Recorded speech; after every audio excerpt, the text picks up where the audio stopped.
क्या आप जानते हैं मृत्यु के देवता यमराज का भी एक पुत्र है जिसके बारे में कोई बात नहीं करता।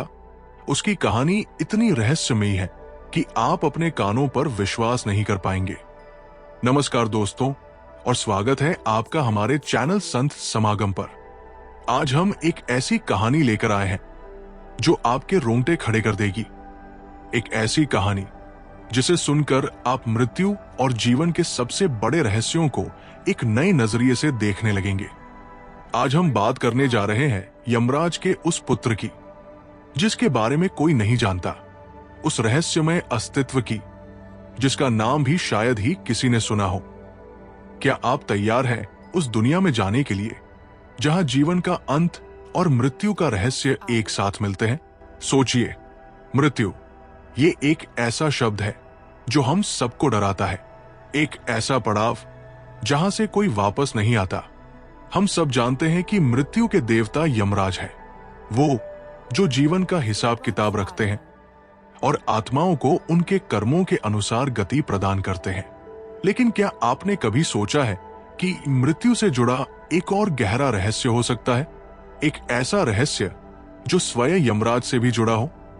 हिंदू धर्म ग्रंथों में, पुराणों में, वेदों में हमें अनगिनत कहानियां मिलती हैं, देवताओं की, राक्षसों की, ऋषियों की, मनुष्यों की। लेकिन कुछ कहानियां इतनी गोपनीय होती हैं, इतनी छिपी हुई होती है कि उनके बारे में बहुत कम लोगों को पता होता है। आज हम ऐसी ही एक कहानी की परतें खोलने जा रहे हैं, एक ऐसी कहानी जो सीधे मृत्यु के द्वार से जुड़ी है। तो दोस्तों, कहानी शुरू होती है उस समय से जब सृष्टि की रचना हुई थी, जब जीवन और मृत्यु का विधान बना था। हम सब जानते हैं कि यमराज सूर्यदेव और देवी संज्ञा के पुत्र हैं। उनके कई भाई बहन हैं, जैसे वैवस्वत मनु, शनिदेव, यमुना आदि। लेकिन एक और नाम है जो अक्सर छूट जाता है, एक नाम जिसका जिक्र बहुत ही कम मिलता है, और वो नाम है शम।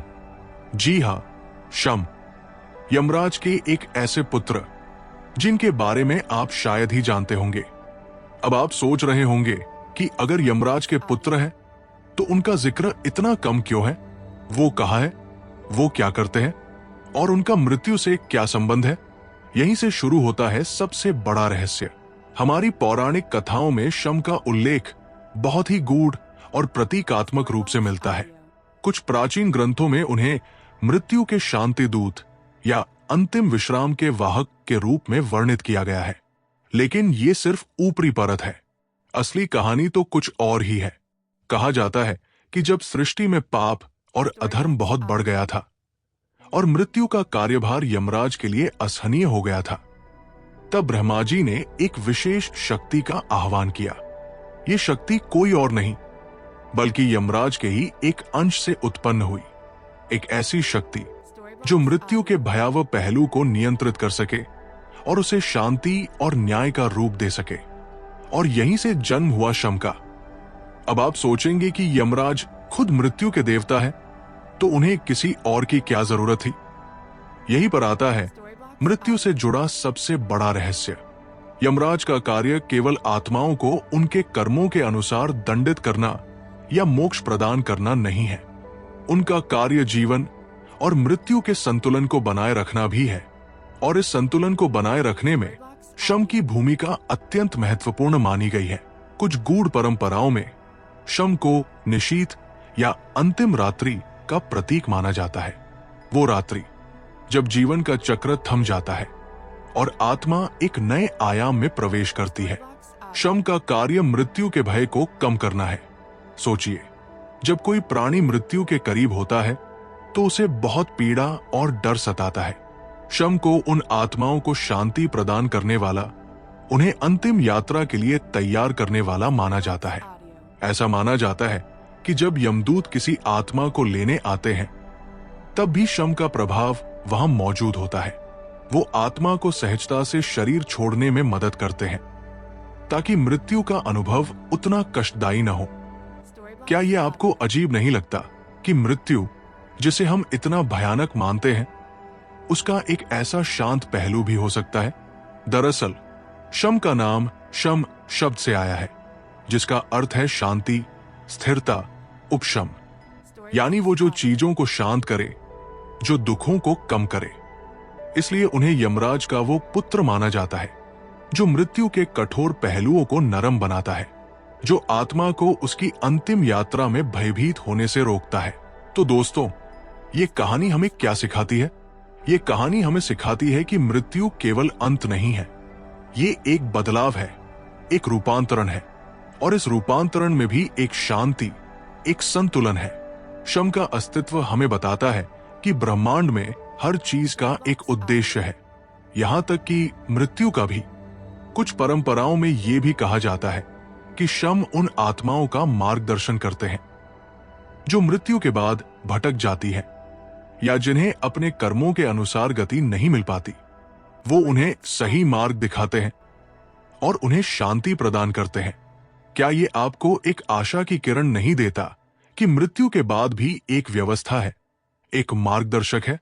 अब आप सोचेंगे, अगर शम इतने महत्वपूर्ण है तो उनके बारे में इतना कम क्यों लिखा गया है? इसका एक कारण यह हो सकता है कि मृत्यु से जुड़े रहस्य हमेशा से गोपनीय रखे गए हैं। प्राचीन ऋषियों और संतों ने इन गूढ़ ज्ञान को केवल विशेष शिष्यों को ही प्रदान किया।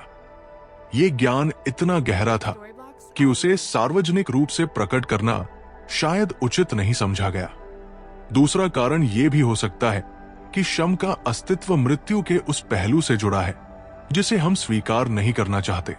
हम मृत्यु को भय और दर्द से जोड़ते हैं, लेकिन शम हमें सिखाते हैं कि मृत्यु में भी शांति और मोक्ष का अवसर है। तो दोस्तों, अगली बार जब आप मृत्यु के बारे में सोचें तो सिर्फ यमराज के दंड की कल्पना न करें, उस शांति दूत शम को भी याद करें जो यमराज के ही पुत्र हैं और मृत्यु को एक सहज बदलाव बनाने में मदद करते हैं। ये कहानी हमें यह भी बताती है कि ब्रह्मांड में ऐसी कई शक्तियां और रहस्य हैं जिनके बारे में हमें शायद अभी तक पता नहीं है। तो कैसा लगा आपको यमराज के इस रहस्यमय पुत्र की कहानी? क्या ये आपके मन में मृत्यु के प्रति एक नया दृष्टिकोण लेकर आया? हमें कमेंट्स में जरूर बताएं। अगर आपको ये वीडियो पसंद आया हो और ऐसे ही रहस्यमय और ज्ञानवर्धक वीडियो आप देखना चाहते हैं तो हमारे चैनल संत समागम को सब्सक्राइब करना न भूलें। वीडियो को लाइक करें और अपने दोस्तों और परिवार के साथ शेयर करें। हम जल्द ही मिलेंगे एक और ऐसे ही ज्ञानवर्धक वीडियो के साथ। तब तक के लिए नमस्कार और अपना ख्याल रखें।